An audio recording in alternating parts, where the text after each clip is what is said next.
Okay. Good afternoon, everyone, and congratulations to you for taking this step.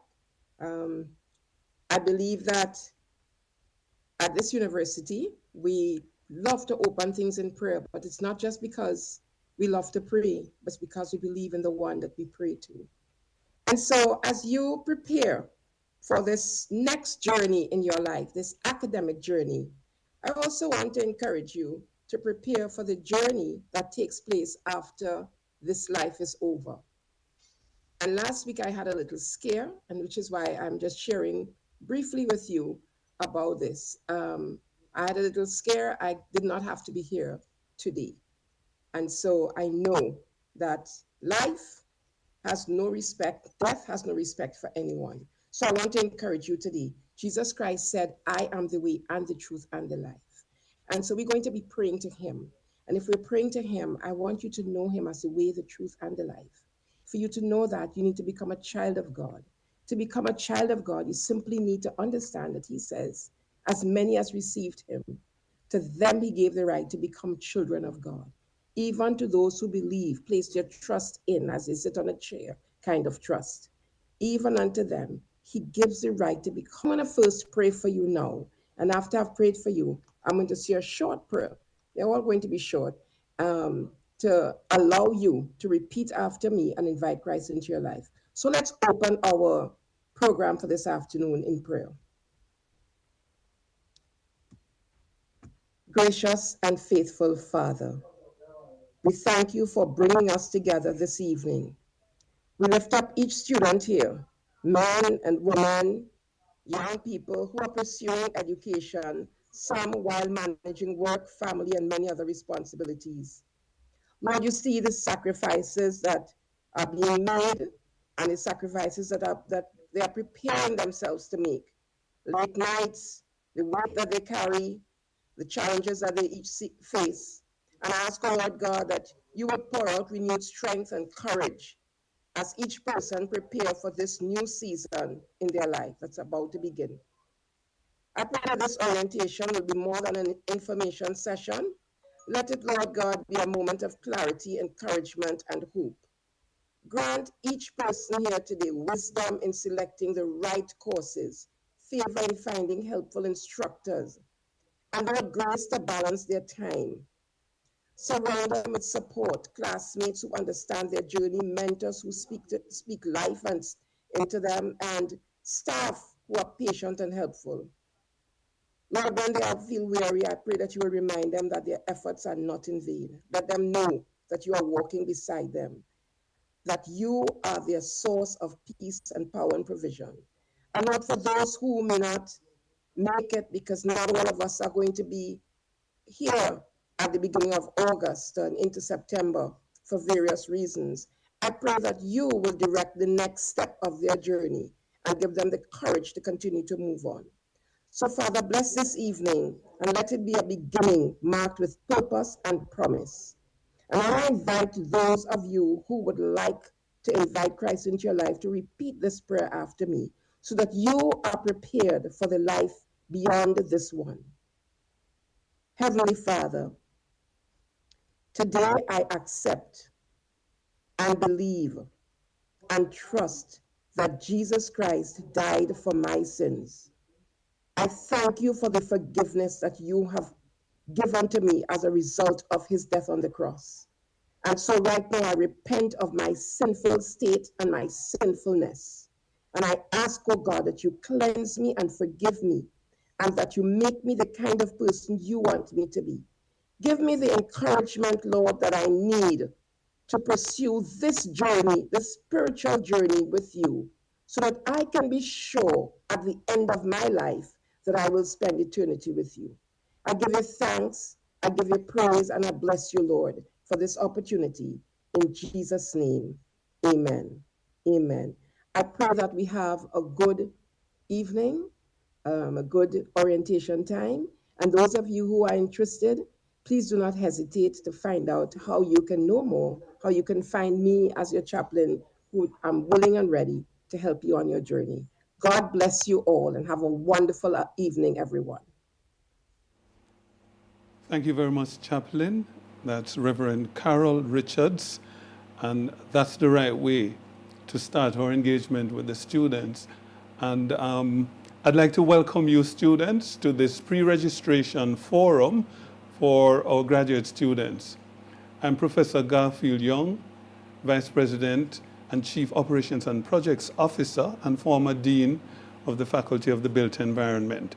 And I'm very pleased to be hosting this session. It's just for 1 hour, but we're going to put some very important bits of information in the short session that's important to guiding you as you embark on this important journey at our university. Our Associate Vice President, Dr. Paul Ivy, is present with us. He plays a key role in administering all matters related to our graduate students, and it's appropriate that we ask Dr. Ivy to do the opening remarks. Over to you, Dr. Ivy. Thank you, Professor Young, Chaplain Richards, our other colleagues who are here present and also on the platform, and our students who are online. A pleasant evening to you.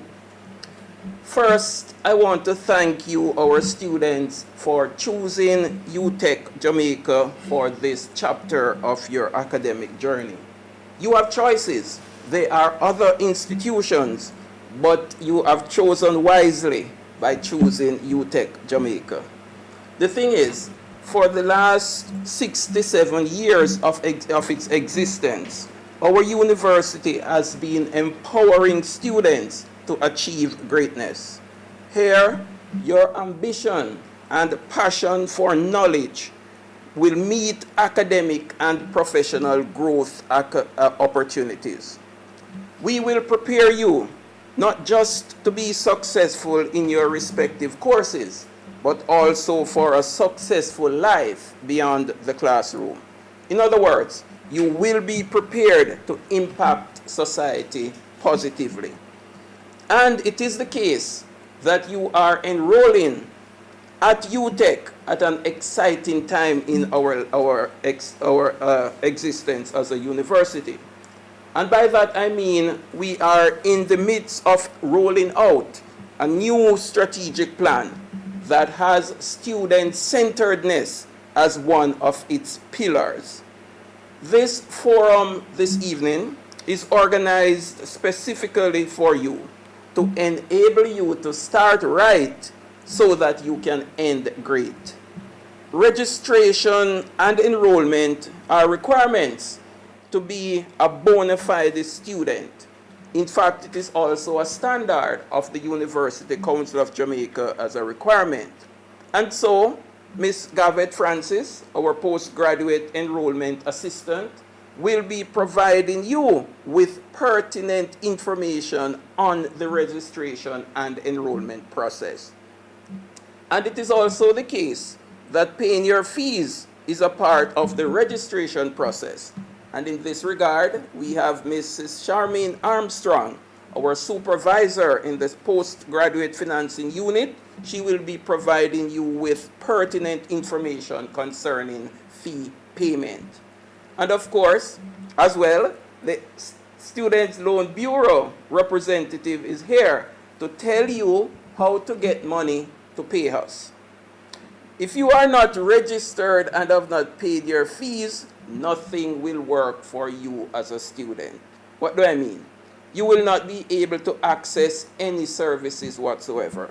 You will have no ID card. You will not be able to go to the health center. You will not be able to access library resources and the many databases that are there that are critical to your courses of study.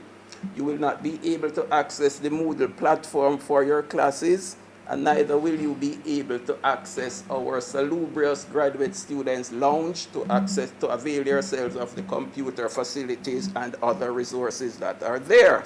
So in short, you will not be a legitimate student if you're not registered. In fact, you would be a stranger.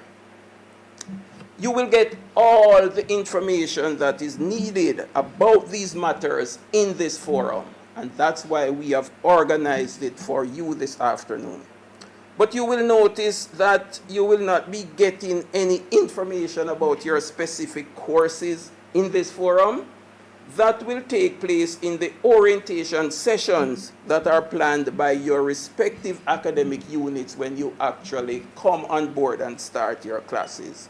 And in those forums, the program directors, the graduate student research coordinators, and others, they will tell you about the specific requirements that are to be met in the respective courses that you will be pursuing. And you will be introduced to the staff and get other specific information in that particular space.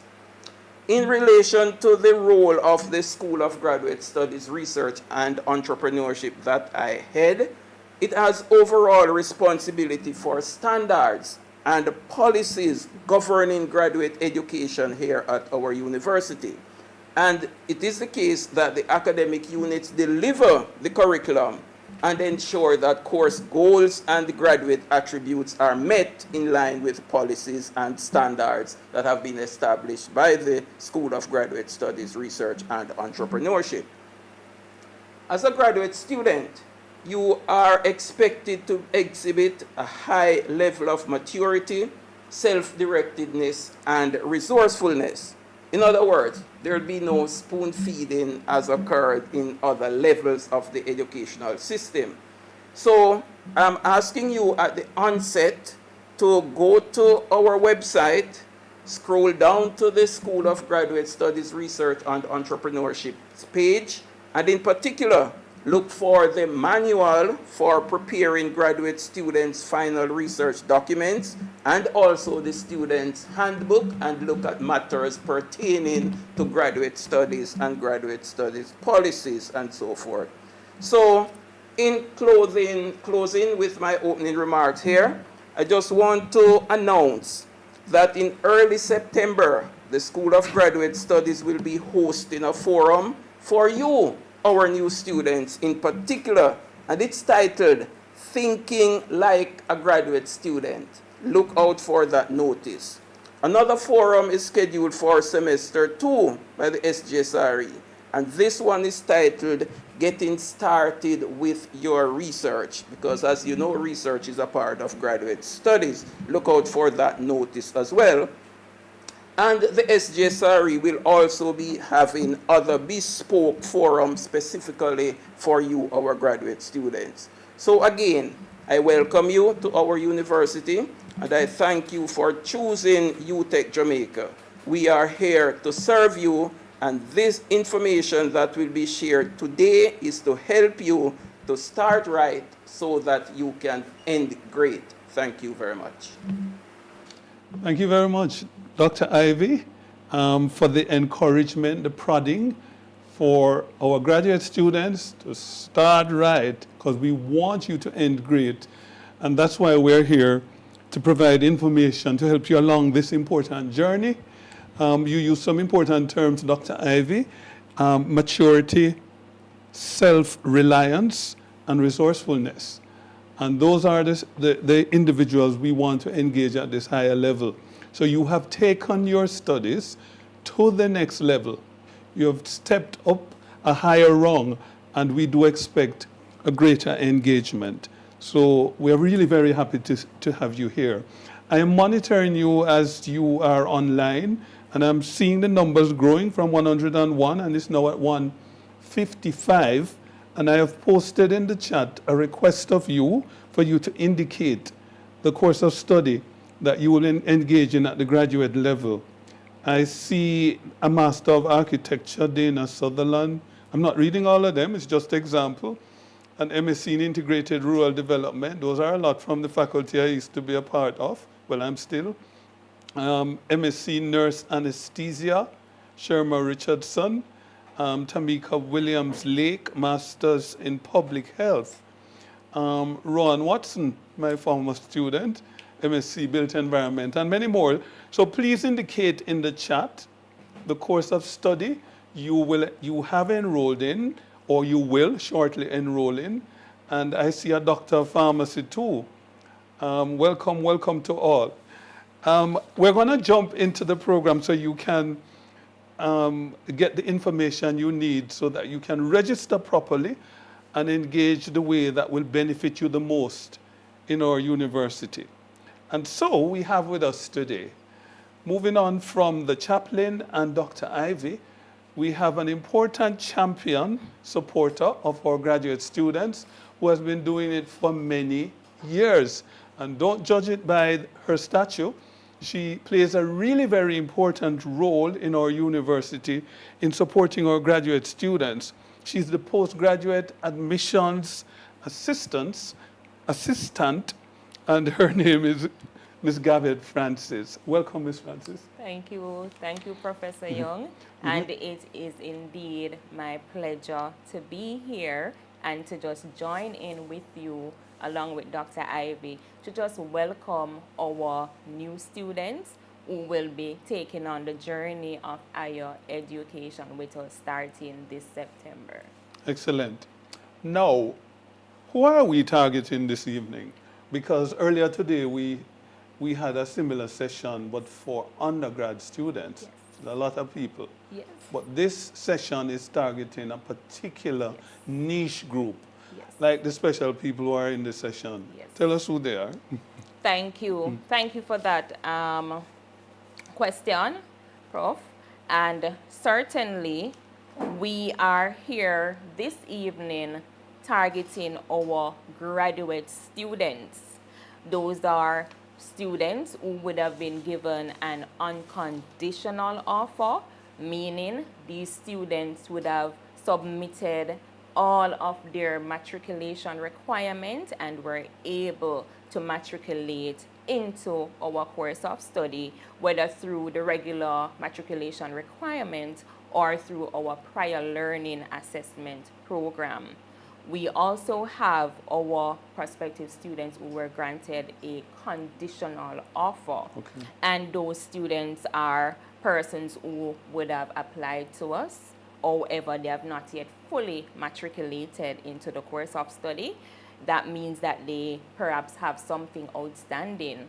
I know that for sure we have some of our past students or even current students who are still pursuing their first degrees to complete this summer, who will be a part of our program, our graduate program, come in September. And we also have those who are external to our institution who will be joining us for the first time, who perhaps will or have requested for their transcripts to be sent to us. There are also some persons who probably are also waiting to go through the prior learning assessment avenue in order to matriculate. Forgive me if I'm jumping the gun, but remind me of the first day of class for the individuals who are online. Oh, okay. So for the individuals who are online, the class days or times or date differs. So there are courses that may start come September 1. September 1? Yes. And there are others who may start, say, a week later. Okay. However, they will be informed by their faculties. They will make contact with them. They will get even more information at the orientation session that they will go through sometime between the week of August 24th. Excellent. And I'm asking because you said you described some of the individuals as prospective students because they might be waiting on their transcript to be sent to us from an institution they had attended before. Yes. And we have not yet received it. Yes. So if you are such a person, please prod that institution to get it to us quickly because we don't want you to miss out. Yes. September 1 is not so far away. And we would want them even not by September 1, Prof, but even before the beginning of registration, which commences on August 18th, so that they would have a smooth start to the registration process. And say that date again, August? Yes, August 18th. August 18th, yes. Right. It's not so far away. Not so far away. Now, we have different ways of classifying our graduate students. How do we do that at UTech? Yes. All right. So for our graduate students, we have two categories of students. firstly, we have our semesterized students, and those are students who are pursuing a taught course. Yes. So it may be the MSCs, it may be the Masters of Architecture, it may be our MBA, it may be our, just to list a few. Okay. And then we move on to our non-semesterized students, and those are our students who will be pursuing research courses. Those are our MPhils, our PhDs, our DBAs. So Master of Philosophy, Yes. a Doctor of Philosophy, Yes. and a Doctor of Business Administration. Yes. Right. I'm just saying it all, but if Yes. you are such a person, you would know what Yes. MPhil means, right? Yes. So MBA, MSc, MArch, MEng, and so on are the taught Are programs. the taught programs, correct. Great. But at UTech, so you say semesterized and non-semesterized? Yes. Would you want me to? All right, Well, so we are what going does that to mean? get into that. So when we talk about semesterized students, we're talking about students who will be selecting their modules themselves. Yes. And what they will be doing is to register each semester, right? So what triggers a semesterized student to begin their registration process? So first, we have to deal with the selection and confirmation of modules. We have to deal with tuition payments, and we have to deal with the confirmation of personal information, along with agreeing to the university's regulations. Yes. All right? How do they do so? Right? So what we do, or what they will be required to do, once they would have confirmed their acceptance via email to myself or Mrs. Cardell Dixon Stupart, our students would have been in dialogue with us, whether it be via email, whether it be over the phone, whether it be in person. And also for our international students, we have our International Students Coordinator, Mrs. Janice Sinclair Morgan, who they have been asked to confirm their acceptance via email too.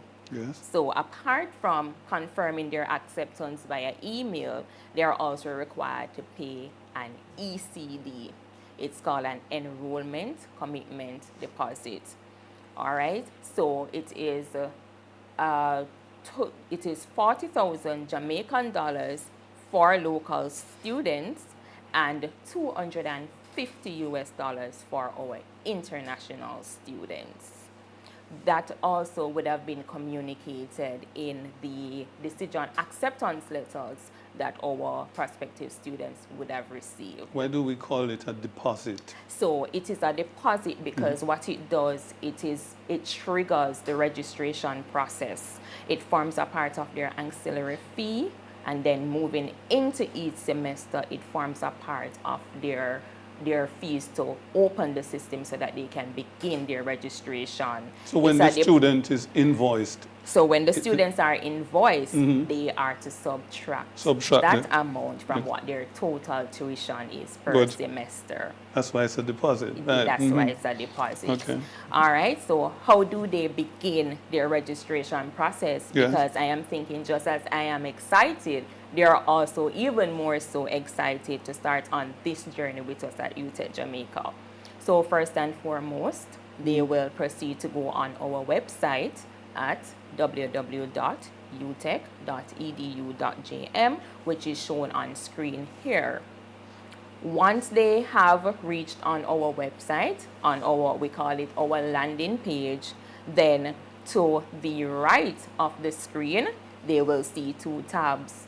One, right where that red arrow is pointing, one that says student, one that says staff. They will select student, and that will take them to their students portal.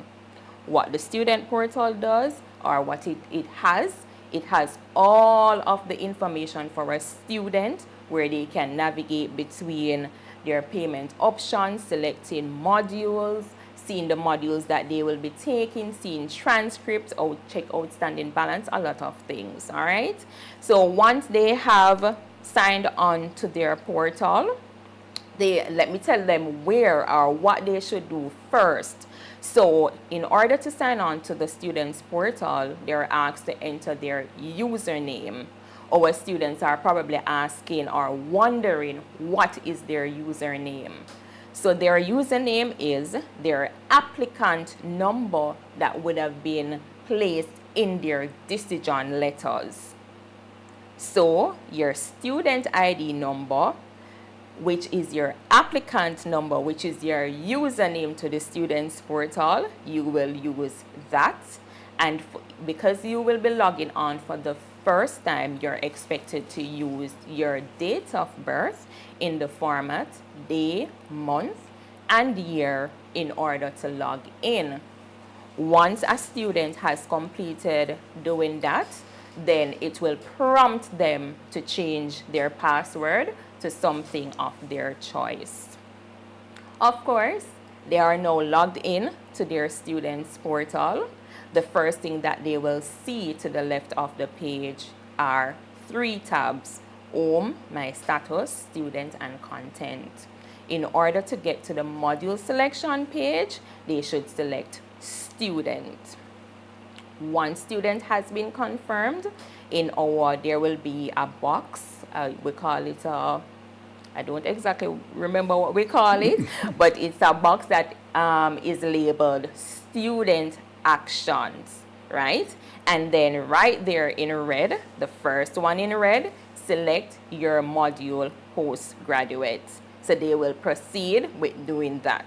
So what this will do is to give them a list of modules for the semester that they will be required to select or select from. Our faculties, program directors, program leaders will guide our students as it relates to the modules to be added for the particular semester that registration is being done for. What do we mean by module at UTech? All Because there are right. some universities that say courses. Courses. Right? All right. So our modules here at UTech refers to the subjects to be taken, which forms a part of their course of study. Okay. Yes. All right. So after they would have selected their modules, so they see all the list of modules, they would have been guided as it relates to those to be selected. They will proceed with confirming, submitting their selections as shown on the screen. We have 2 icons to the side. One is a garbage bin. That is where, if it is a case where you have selected a module and you no longer wish to take that module for whatever reason, they can always go and remove it, or the tick shows that they would have been confirming those modules. Right, so we would have gone through the trash can icon, and then we move on to confirmation of selections. So our system will show, once the student has gone on, added those modules, they will see them confirmed, or they will confirm them. The tab will be there at that point once they're comfortable enough to just submit, confirm their selections. Then they will move on. They have the option of undoing selections. As I said again, for whatever reasons, they may require to do that to even just start over their selection process. Once they're through with selecting and confirming their modules, I think out of all, this is what most persons may be interested in, and it's to know what their fee is for the semester. So what they will get is a fee breakdown at the end of module selection and confirmation. The fees are broken down as it relates to tuition and their ancillary fee. It also gives them the due date that payment is required by. There's also an option, Professor Young, because we have to ensure that we have enough options for our student, because we have to facilitate where necessary and possible. And as such, if someone is not able to pay their tuition in full, they are able to choose a payment plan option, which is a monthly payment. So once a semesterized student has finished selecting modules, confirming their modules, and they have received their fees, they will have the option of selecting or switching their payment option. Just as shown on screen, the third option, select monthly payment schedule. However, what will happen is they would first have to log out of the system of their students portal. After the first confirmation, they log back in, and then that option will become available to them. So we have just finished registration for our semesterized students. So now we are going to go into registration for our non-semesterized students. So just to summarize, Yes. for the semesterized students, Yes. once they have selected their modules and confirmed it, Yes. log out of the system, Yes. go back in. Go back in. On the student portal, Yes. they will select their payment plan. Yes. And I guess we will hear that from the finance person, Yes. that they have the option to pay all of it up front. Yes. Or So, not. as I had stated earlier, they will have the option to either pay in full, Yes. and that would allow them upon the first confirmation, the breakdown that is given to them will be generated in a full payment. Yes. But if they opt to use or utilize our payment option, they log out, log back into their students portal, and they will see the option of choosing a monthly payment. Okay. And that will be broken down with the payment schedule for each month and the total that is required to be paid. Okay. Yes. Right. So we are moving now to students who are in the research programs. Yes. And their programs are not semesterized. Their programs are not semesterized, Okay. so they have the opposite. So Okay. to start off, those students, they don't select modules. Those modules are manually generated on the system for them, and their registration process is done yearly instead of semesterly. So they will do the registration process once for the academic year, and that is normally at the beginning of the academic year. All right, and then they would move into the selection of payment option, Yes. tuition payment, confirmation of their personal information, and accepting the university's regulations.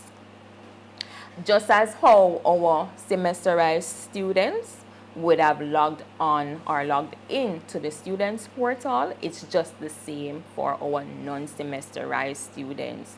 But what I want to point out as it relates to the logging in to the portal is that for our returning students, Dr. Young, what will happen is once they are logged in to the students portal, they will see a field that asks them about the different programs that they would have done here at UTech Jamaica. So it will have a field that indicates what first degree they were in, and also to come the postgraduate course of study. So there will be two fields there where one will state select for session, the other one make permanent selection. So now, Prof, we don't want to make permanent selection. Reason being, it would lock them out of one of the course of study.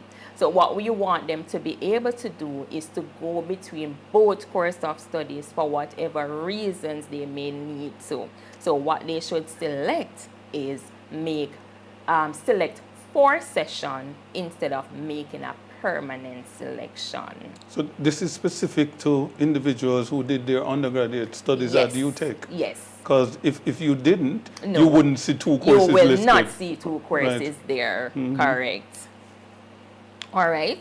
So once they are finished logging into the students portal, instead of, so remember before our semesterized students would have selected the student tab to proceed with module selection. However, for our non-semesterized student, they will select the home page. The Yes, home page. the home page, Okay. not the student tab. Okay. All right. So once they have selected the home page, it will bring them to the context box that gives them the option, or that is headed flexible payment plan. Right? So they have the option to view payment plan options, select payment plan, or view payment schedule. So they're able to see between the various options, plan A, B, and C, before actually selecting a plan itself. Okay. Yes. So once they have selected their plan, whichever option they have selected, they're able to go and view their payment schedule. Right.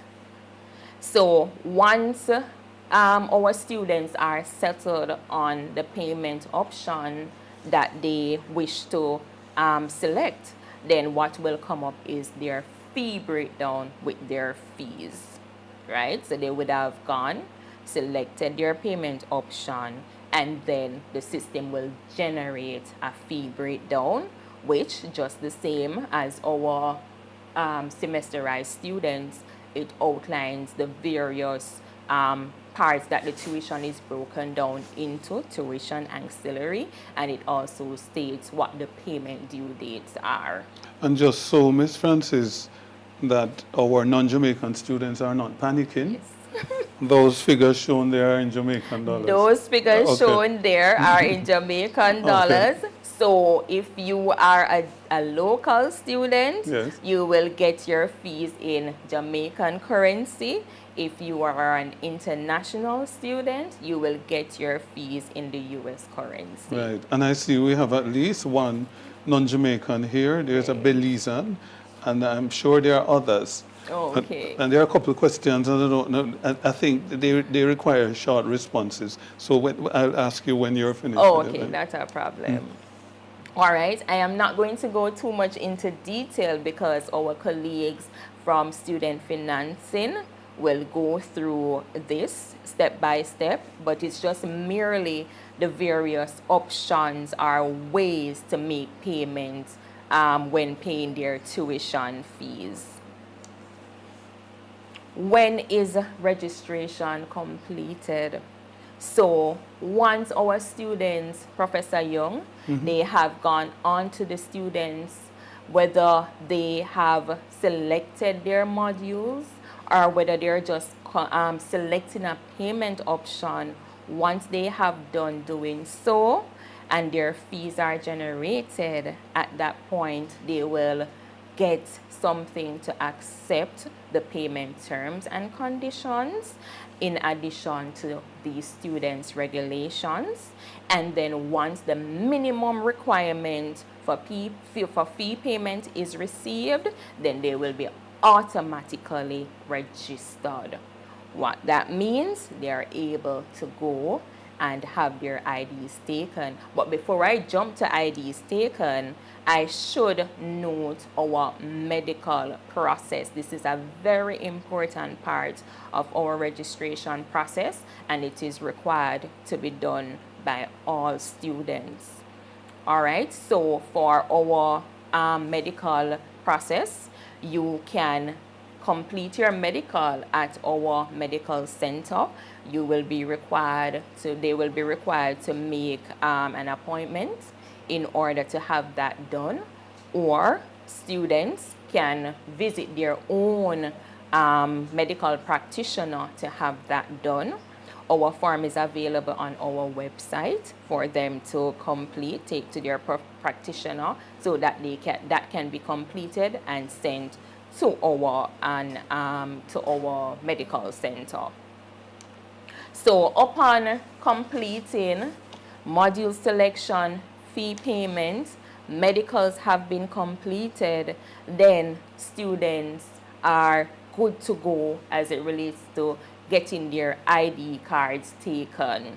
So that is done at our medical center, but our safety and security department to have those done, and they're located on our main administration building. I know that from time to time we have persons closer to the west who maybe are doing courses with us, and from time to time arrangements are made for IDs to be taken at our western campus. You mean Montego Bay, right? Montego Bay Okay. campus, yes. There are some other important things to note, Professor Young, and one of them includes the deferral process. Because for whatever reasons, our prospective students may decide, or it just may happen that they might have not been able or will not be able to start the course with us coming this September. However, they will be putting things in place to facilitate them starting for next academic year, and by doing so a deferral request can be put in place so that they can go through the formal process of deferring their acceptance, and so that everything can be streamlined for them to come back smoothly into the following academic year. There's also the leave of absence process, whereas a student may have gone through the registration process, have been registered and ready to start school, but something happens between week 1 to week 3, and as a result of that, they may be required to request a leave of absence, and that is an option that we have for them as well.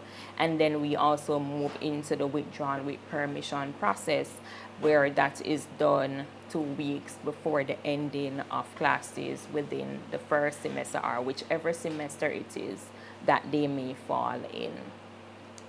So after week 11, Yes. they can't withdraw from a module. No. Right. Or withdraw So from the students course. should make a careful assessment of their Yes. performance up to Yes. week 11. Up to week If they think 11. they're at risk of failing and they can't catch up, then they should contemplate withdrawal. Should contemplate withdrawing. From the module, not from the program, module, right. not from the program. All right. And that ends my presentation. I just would like again to extend to our new students coming in all the best. I know that it's a journey, but it's one that will be worth it.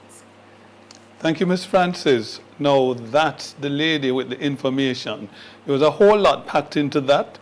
This is recorded and it will be on the UTech YouTube channel, so you can review. I see we now have Ms. Francis 186 persons online.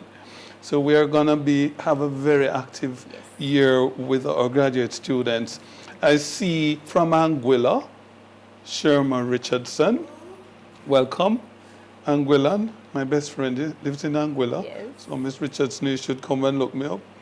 And then Tony Richards had a question about, he apparently did his undergraduate degree here, and he was asking if the ID number is the same. Yes, certainly, absolutely. If you were a student here previously, yes, that ID number will definitely remain with you. Yes. Right. Which is why when you log on to the portal, if you did your undergraduate degree here and you put that ID number in, it will show the two courses of study. Yes. And you must know to select the right one. Navigate between both, so that you're able to always be able to go into either of them. You know what I like about our graduate students? Yes. These ones here, these 185 now, is that they are very proactive. Some of them are answering the questions that others are asking. That is great. Because they know the UTech system. That is great. Right. So thank you so much. I am seeing some of the responses, they are quite accurate, so the ones I've read. But if you need to clarify anything, we will have an orientation that happens the week of? The week of the 24th of August. Right. Yes. Don't miss it, please. This is pre-registration, but there is an orientation to happen the week of August 24. Thank you so much, Ms. Francis, for packing all that information in the few minutes we gave you. Your students are very attentive, and they have responded, most of them, to the questions I've asked to indicate if they are Jamaican, which parish. And I see them from all over Jamaica. Good. And so far I see Belize and Anguilla, but I'm sure there are others that I'm missing. Yes. But we're going to jump over to the money lady. And the money lady is waiting in the wings. So we will now hear from the Department of Student Financing.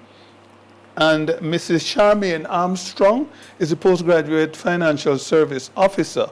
And we have a few questions for you, Mrs. Armstrong, that I'm sure the students are eager to hear the responses. And you have prepared a presentation, some slides. And while you bring that up, I'm going to ask you to tell us about the Department of Student Financing at UTech. What is its role? What's the function? Good evening, everyone. A very warm welcome to you at the University of Technology. And it's a pleasure to be here to help you through this process in financing your education. So we are here to speak with you about financing your graduate education. And let me tell you about our department. The Department of Student Financing is responsible for overseeing all financial matters related to students throughout their academic journey. The department has 3 units: the Student Financial Services Unit, the Postgraduate Financial Services Unit, and the Welfare Unit. The Student Financial Services Unit and the Postgraduate Financial Services Unit offers customer support and financial guidance to students, while the Welfare Unit offers school-related grants to both postgraduate and undergraduate students, and they offer an earn and study program for undergraduate students as well.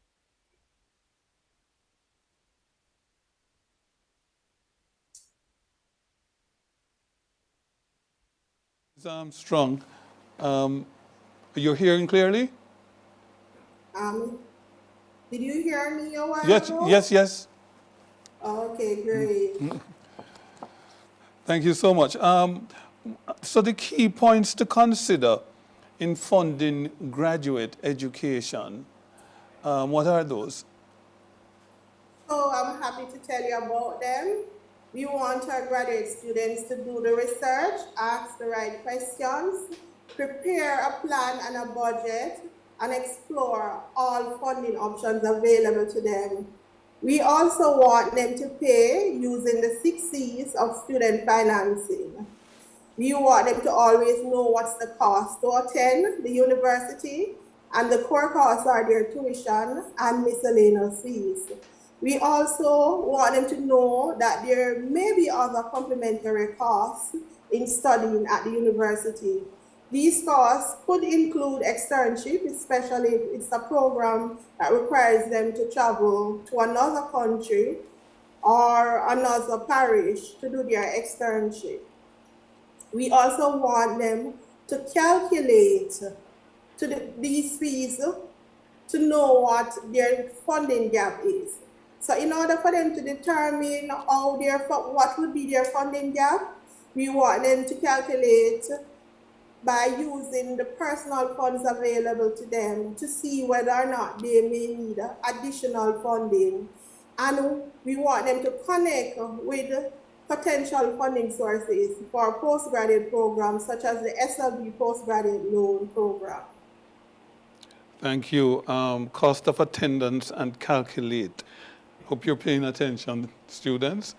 And Mrs. Armstrong, what's the first set of fees that our graduate students are required to pay? Well, the first set of fees our graduate students are required to pay would be the enrollment commitment deposit. And some students might misinterpret it to mean the same as their ancillary fees, but there are 2 different set of fees, and I want them to understand it, so I'm going to explain now. So the enrollment commitment deposit is a deposit on their fees. It's the same as it says, it's a deposit, it's not a charge. It's payable each semester, it's non-refundable and non-transferable, and they would have seen that in their acceptance letter. It's used to offset the miscellaneous fees in the first semester, and it goes directly to reducing the tuition fees for semester 2 and 3. However, for the miscellaneous fees, which we sometimes call auxiliary fees, these are mandatory small fees. Due once per academic year, it means that they'll be billed these fees at the first semester only. It's non-refundable and non-transferable, and it's not covered by most sponsors or the SLB. Okay, so the miscellaneous fees, ancillary fees, what makes that up? All right, I'm happy you asked that question. So the miscellaneous fees, as we said, they are small groups of fees, such as the student union dues. These fees contribute to the Student Union Council, which represents the students of the wider student body. The student welfare contribution, these fees are pooled together and channeled to help the most vulnerable in our population. The JAMCA pay license fees, this is an international fees that we have to pay, and it allows students to access books, journals, and other library resources without copyright infringements. The medical center contribution allows students to access a wide range of health services and health and wellness services. And the health and life insurance services offers health coverage, both health and life coverage to students. Excellent. A couple persons have asked in the chat about making payment at Paymaster or some other agency that does collection on behalf of the university. How can a student go about making the required payments?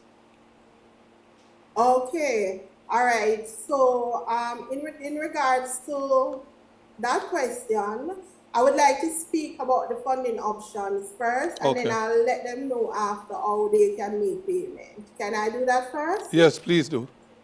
All right. So the university has two main payment plans for students. So graduate programs are either semesterized or non-semesterized. So I will speak about the fee payment option, how they can pay their fees, the different plans that are available to them, both the non-semesterized and the semesterized. But I'll begin with the semesterized students. So most of our graduate students will be semesterized, and they have two options to pay their fees. They can pay, option one, they can pay in full by the census date. They get a 2% rebate with no penalties. Option two, they can pay a minimum of 30% of their fees by the census date and pay the 70% remaining balance in 3 installments. For the non-semesterized students, these students are doing research-based programs, and they have 3 built-in payment options. The option one for them would be the same plan A, where they would pay 100% of their fees.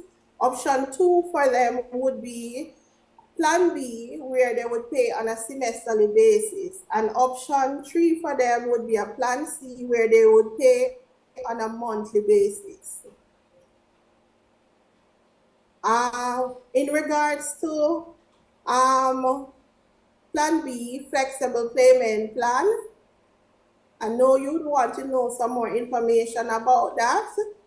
And it is broken down as follows. In the first installment would be 30%, the second installment would be 30%, the third is 20%, and the fourth is 20%. And these have different dates when they are due. For example, the first amount is due on August 30th, 2025, and this is the university's census date. The final date for registration as well, and students who have not made these payments by this August 31st would incur 2% penalty on their balance that is due. Okay, so Mrs. Armstrong, these very important dates, the census date, August 30, for the 30%. If it's missed, there is a penalty. And Yes. then there is that distribution, 30-20-20, having Yes. September, October, and November deadlines. All of those Yes. dates are close to the end of the month. Yes, they are. Right, and they fit into a semester. So the semester will run, this year it will run from the 1st of September when classes start, or close to then, and then it will end at some point in December. And Yes, it will end in December when they're doing final examination, but Right. all their payments are expected by November 28th. Right, so the full payment is expected before exams, which is why I was outlining this. Right, that's the case, right? Well, we have amended it to allow students to do their exam while they cover 80% of their fees in the Okay. first semester. So if they pay up to 80% of their fees in the first semester, they'll be allowed to sit their exam. And second semester, they are expected to pay 100% of their fees to sit exam. We will have students who are doing courses on a, like you would say, a modular basis where they would do one course before the other, and they would have their examinations every 6 weeks. Those students are required to ensure that their payments are up to date to sit their exam. Okay. But for the students who do their exam at the end of the semester, they should pay up to 80% of their fees in order to be able to sit their final exams. Noted, that's important information. Could you explain the financial clearance process? I'm happy to do so. The financial clearance process commences with the enrollment commitment deposit that we spoke about earlier. So local students are expected to pay $40,000 for their enrollment commitment deposit, and international students US $250 to begin the enrollment process. During the enrollment process, the billing and invoice generation will take place.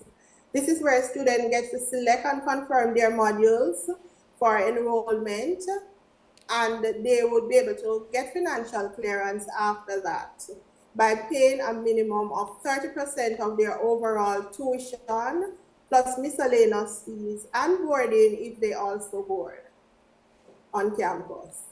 Noted. So by mentioning boarding on campus, are you saying boarding is available to, Yes, to our graduate students. to graduate if students? they wish to do so, yes, Right. they can apply. Right. And if they were interested by now, they should have applied to be considered. Yes. Because it's very yes. competitive, yes. Yes, it is. Right. So the question I had jumped to earlier, where do students pay? All right. Let me just Oh, explain yes, something very important because I want them to understand the financial clearance process, and then we get to that. Okay. All right. For graduate students to successfully complete their registration, financial clearance is required. This process ensures that your tuition and applicable fees have been settled according to the university payment policy. Note, students without financial clearance will not be permitted to access academic classes, sit exams, and receive grades or transcripts. So let me continue by explaining about the approved payment agency as well. Yes, thank you. The university approved payment agencies are Paymaster, Bill Express, National Commercial Bank, Jamaica National Bank, and the UTech Payment Portal. When it comes to payment at Paymaster and Bill Express, students can pay these fees either online or in branch. When it comes to paying at the National Commercial Bank and the JN Bank, we ask that students use the bill payment option only, and we ask that they do not pay via bank transfer, because when you're transferring money to the university, you're actually putting funds in the university's account without their knowledge. So, and this will delay the update of their payment. So we ask that they use the bill payment option only. Payment at UTech Online Payment Portal can be done by both local and international students. And the UTech Payment Portal is mainly utilized by the international students currently because they find it easy to pay their fees that way. Right, so you have listed 5 options, and here at the University of Technology, we offer an online payment option which can be accessed on the students portal, or is it or the can be website? accessed from the student portal, and they can search for it, UTech Online Payment Portal, and it will also come up. They are currently working on the website, so if they're having an issue locating it, just search using the name UTech Online Payment Portal, and it will come up. Are any of these agencies on the campus at Papine? We have in Papine and in the Papine area, and we have one on campus, which is the Bill Express currently, but sometimes the Bill Express closes early. Right. But students have the option to pay anywhere. Right. Online or in branch. And they must be careful to indicate this is for tuition fee, and yes. And their ID numbers must be on. Their names and ID numbers correctly spelled and inputted on the receipt. Thank you. One digit can separate them from another student account. Right. And it goes directly there. So they don't want to be paying for somebody else? Yes. Okay. Want to ensure they're paying their fees correctly. Right. So please, students, be very careful when you're making payments. Some of our students are sponsored, Mrs. Armstrong. Yes. How do we treat with sponsored students and fee payment? When it comes to sponsored students, we want them to understand that we have an option for them too. We want to explain to them how they can go about paying their fees using a sponsor, which could either be a scholarship or they're getting sponsorship from a government organization. And the process commences with the submission of a sponsor letter. So this is called a commitment letter that sponsors actually committing to pay at a later date. And this letter should be submitted to the sponsorship unit. They can also use a drop box when necessary. The commitment letter should have certain details in it before we can accept it. And this includes the student's name, student's ID number, coverage amount, academic year, and payment timeline. Once all information is on the commitment letter, it will be sent for verification and approval, especially if it's a new sponsor that has never done business with the university. After it's verified and approved, a sponsor record will be created. The sponsor record is created to facilitate their registration. After that, the student sponsor will now make payment. Payment should be made directly to the university. For example, the sponsor would have sent a commitment letter to say that they are asking us to give them until 30 to 60 days to pay. And then the student receives the check and pay it at the bank. The university would not have received that payment on behalf of the sponsor, and we may write to the sponsor to ask the sponsor for payment when the sponsor has already paid. So the payment should come directly to the university, and it must be paid according to the terms agreed upon. So if we give them 30 days to pay or 60 days to pay, that's when we're expecting our payment. It is also the student's responsibility to ensure that the sponsor payment is received by the university. Where the sponsor fails to pay, the debt is automatically reverted to the student and becomes due for payment. Also, I would like to make mention of some options available to graduate students that they can think about in regards to funding their graduate program. They can think about sourcing funds or loans from banks and other financial institutions. They can think about scholarships from private sector, sponsorship from their organization or ask their organization for support.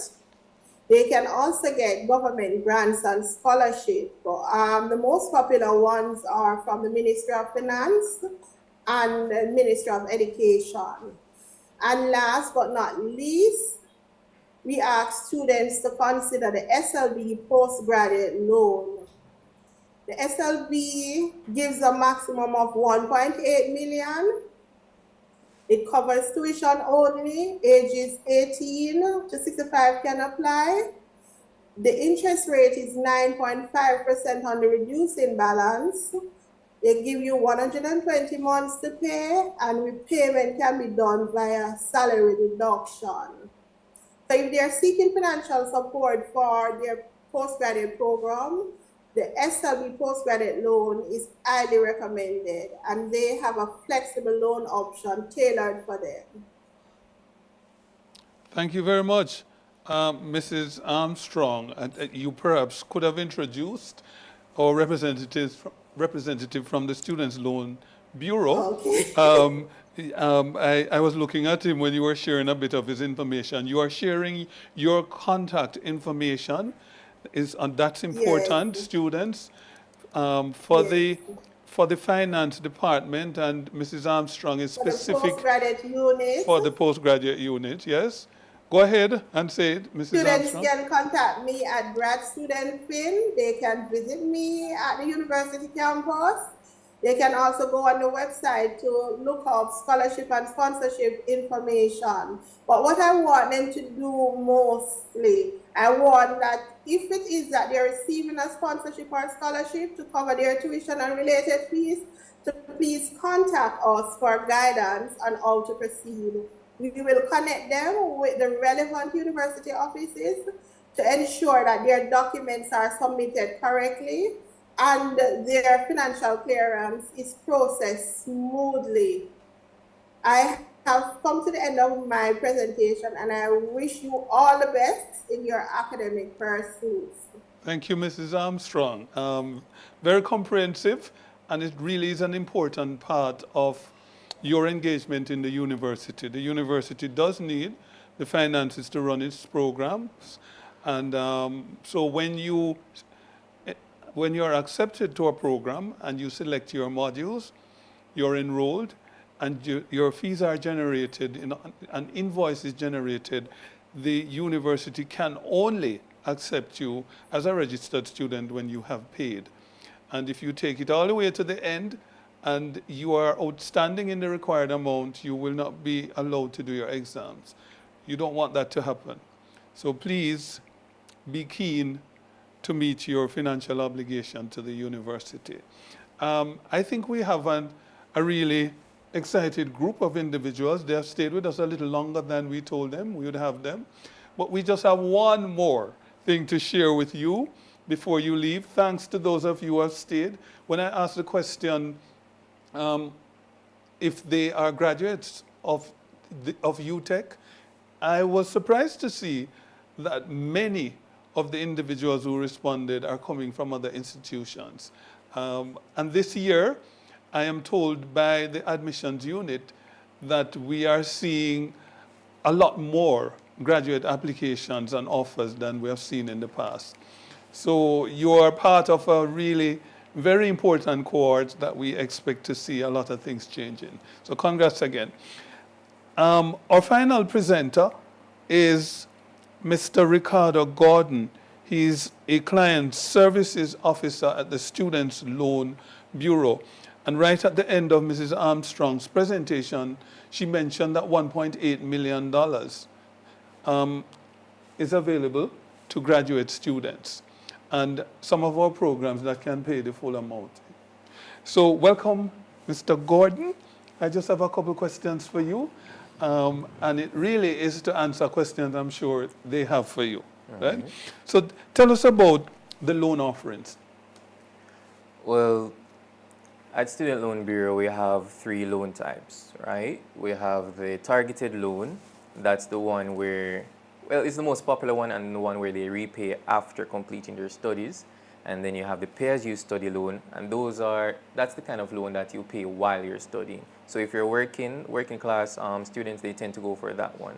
And then you have the highlighted one that we're really going to discuss this evening, which is the post-grad loan. Yes. Which is for those who are pursuing master's, doctorate degree. Right. When can people apply? Is it too late now? No, it's not too late. Okay. The application has been open since the first week of June, and it's going to be open even in second semester. So it never closes? It closes at the end of second semester, Oh, but it will okay. be open until then because there are applicants who just want the loan for second semester alone, so we make it available for them. What documents will the applicant need to have to make an application? All right, so it'd be the general personal documents such as birth certificate, a TRN, and a government-issued ID. They'll also need a passport-size photo. Okay. And that application is done online, is it? Strictly online. Okay. But they'll have to take the documents into your office? So it's really a 3-step application process. So you have Yes. the online aspect where they fill out the questionnaires, personal information, and all of those. Then the second step would be to pay the application fees, which are the application fee itself and the insurance fee. Yes. The application fee is $6,250, and the insurance fee is a percentage of the amount that they would like to borrow. Then the final step would be to submit contract documents in office. Okay. All right. So I recall maybe a year or more ago, there was an announcement that the applicants no longer need guarantors. Has that changed? Still there, we don't need any guarantors for any application. That was a very exciting announcement for many applicants. Indeed. Because it made the process very, very easy.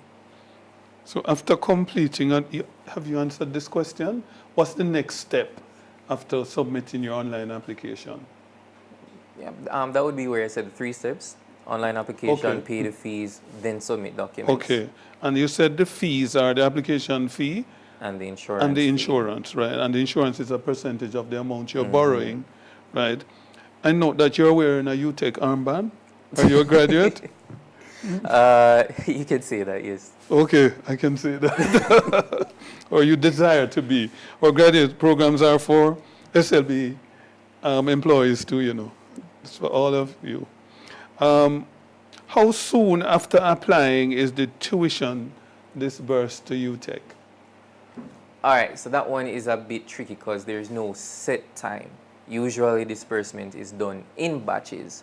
So let's say there are applicants who finish the application in June, they'd have an earlier disbursement. So we can estimate possibly around September.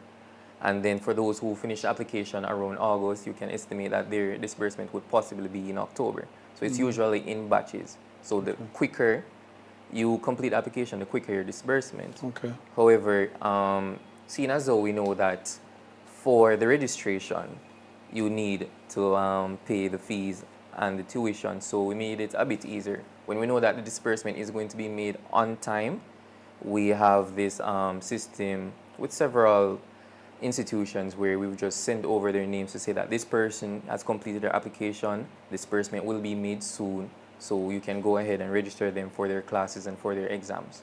Is the university able to track the status of applicants to the Student Loan Bureau? Yes. So we can know the status of their loan? Yes, definitely. Okay. All right.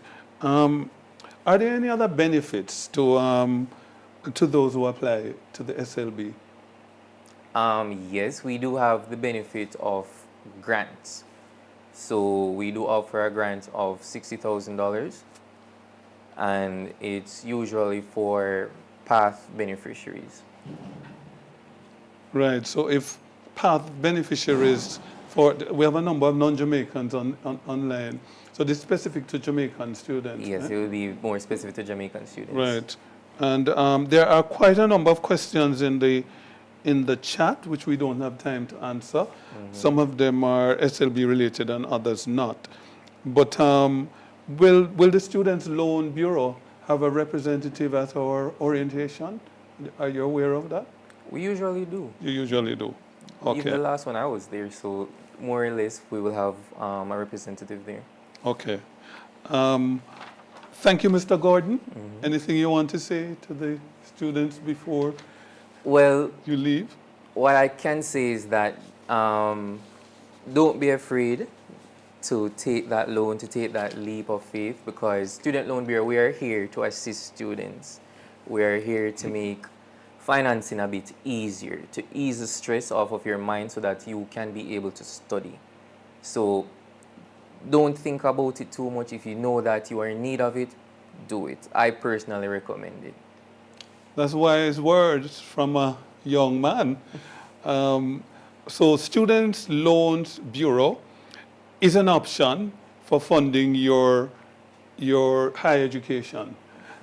So if you think you have not yet figured out payment, application is still open. You can apply to the Students' Loans Bureau.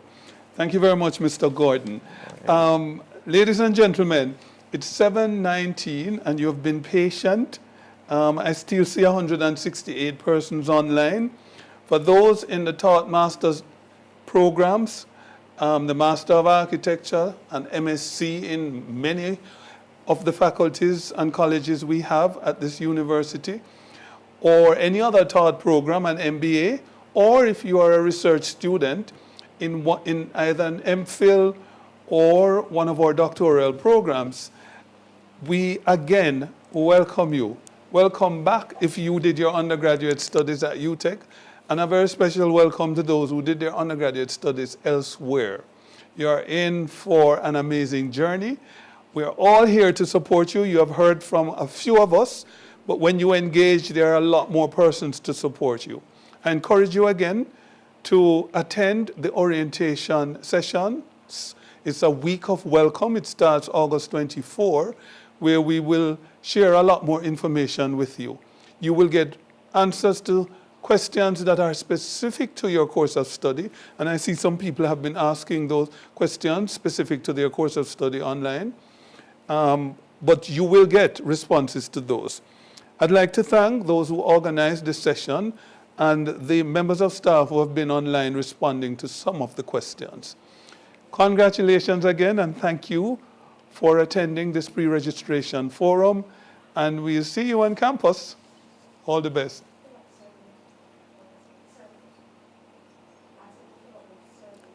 Right, there is a survey before you drop off. Is the link in the chat? I think so. So there is a link in the chat for you to complete a survey. We want to know how helpful this was so that we can improve it if needs be, or if you just want to celebrate how efficiently we communicated the information to you. This is an opportunity for you to do it. So thank you again, and have a good rest of the evening, and see you on campus.